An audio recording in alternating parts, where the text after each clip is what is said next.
La verdad que en estos años se han hecho muchas cosas en la ciudad de Rosario.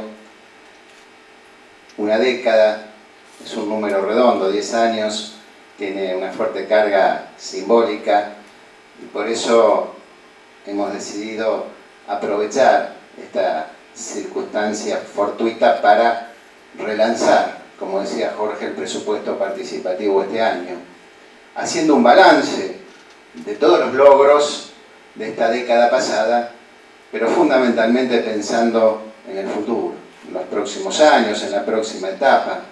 Una etapa que seguramente va a ser mucho más democrática, mucho más participativa, con una ciudadanía más activa, más comprometida, más informada, más exigente.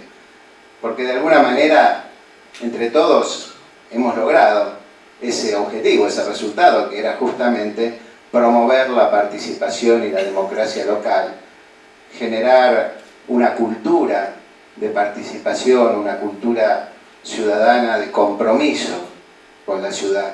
Porque en definitiva es sumar voluntades a la construcción de un proyecto que hacemos entre todos, un proyecto de ciudad mejor para nosotros y fundamentalmente para nuestros hijos, para el futuro, porque siempre trabajamos para el futuro, es el lugar donde queremos estar y el pasado nos sirve para hacer experiencia, para sacar conclusiones, para mejorar, para superarnos y sobre todo para plantearnos nuevos desafíos. Muchísimas gracias.